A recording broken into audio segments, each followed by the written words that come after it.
India మొత్తం కళ్ళు కాయలు కాచేలా ఎదురు చూస్తున్న గ్లోబ్ ట్రాటర్ ఈవెంట్ జరిగింది.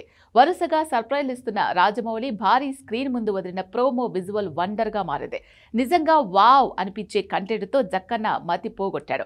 లక్షల్లో జనాలు రామోజీ ఫిల్మ్ సిటీలో సౌండ్ చేస్తే హాలీవుడ్ వరకు వినిపించేలా కేకలు పెట్టారు. దివంగత సూపర్ స్టార్ కృష్ణ వర్ధంతి రోజు మహేష్ బాబు గ్లోబల్ సూపర్ స్టార్గా మారుస్తూ వచ్చిన తన 29వ మూవీ ప్రోమో పేలిపోయింది. చిన్నపాటి భూకంపమే వచ్చినట్టయింది. ఇంతకీ ఇందులో వావ్ ఫ్యాక్టర్ ఏంటి? ఇంతవరకు రాజమౌళి టచ్ చేయని కంటెంట్ ఇందులో ఏముందని తేలింది? ఎలా వరల్డ్ ఆడియన్స్ని ఆకట్టుకుంటుంది అనేలా వీడియోని కట్ చేశారు. ఇంకేం దాస్తున్నారు? అంత పెద్ద స్క్రీన్లో ప్రోమోని వదలడం, మీడియాకు కూడా ఎంట్రీ లేకపోవడం, ఇప్పుడే ఈ ఈవెంట్ ఇంత గ్రాండ్గా చేయడం, వీటన్నిటి వెనుకున్న విజన్ ఏంటో తేలిందా? మొత్తంగా నెవర్ బిఫోర్ అనిపించేలా చేసిన ఈ ఈవెంట్తో రాజమౌళి ఏం సాధించాడు, ఏం చెప్పాలి అనుకున్నాడు? Take a look.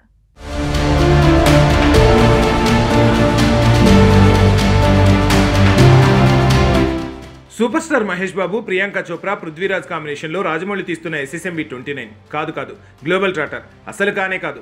Varanasi teaser వచ్చింది. ఇది టీజర్ అనలేం, కానీ గ్లిమ్స్ అని కూడా అనలేం. కానీ కథని పాత్రల్ని పరిచయం చేసిన కాన్సెప్ట్ వీడియో అది మాత్రం అదిరింది. ఇక నుంచి ఇదో ట్రెండ్ సెట్టర్. మిగతా స్టార్స్ కూడా ఇలాగే వాళ్ళ సినిమా కాన్సెప్ట్ని ప్రోమోలా రిలీజ్ చేసే ట్రెండ్ మొదలయ్యేలా కనిపిస్తుంది.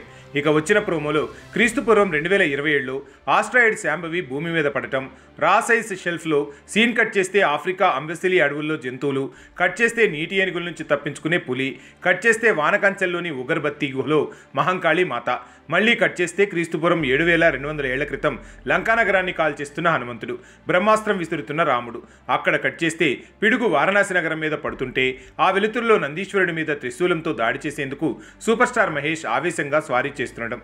మొత్తంగా వారణాసి గ్లిమ్స్లో ఉంది ఇదే. అంటే క్రీస్తుపూర్వం 2700 ఏళ్లకు 7200 ఏళ్లకి ఏదో మధ్య లింక్ ఉంది. దానికి ఆఫ్రికా అడవులకి శాంభవి ఉల్కకి ఉన్న కనెక్షన్, వారణాసిలో ఉగ్రరూపంలో నంది మీద స్వారీ చేస్తున్న హీరో, వీటన్నింటిని బట్టి చూస్తుంటే ప్రపంచాన్ని కాలాల్లో ప్రయాణించి కాపాడే హీరోగా, సాహసాల సంచారిగా చూపించబోతున్నాడు రాజమౌళి. ఇదే విషయం అర్థమవుతుంది. సినిమా విజువల్స్ ఏవీ రివీల్ కాకుండా అంతా 3D మోషన్ ఎనిమేటెడ్ గ్రాఫిక్స్ని చూపించినట్టు, ఆర్టిఫిషియల్ ఇంటెలిజెన్సీ వాడినట్టు తెలుస్తోంది.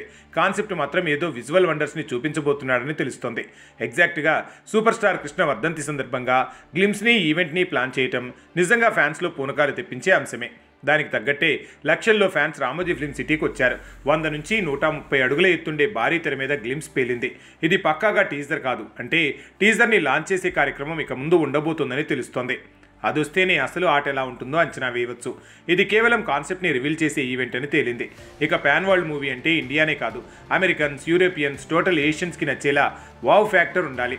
అలాంటి ఫ్యాక్టర్కి ఇండియన్ మైథాలజీ, రామాయణం కనెక్షన్ ఉండటమే కాదు, 8000 సంవత్సరాల వరకు అంటే త్రేతాయుగం నుంచి ఈ కాలానికి ముడిపెట్టే కథతో విజువల్ వండర్ని రాజమౌళి ప్లాన్ చేసినట్టు తెలుస్తుంది.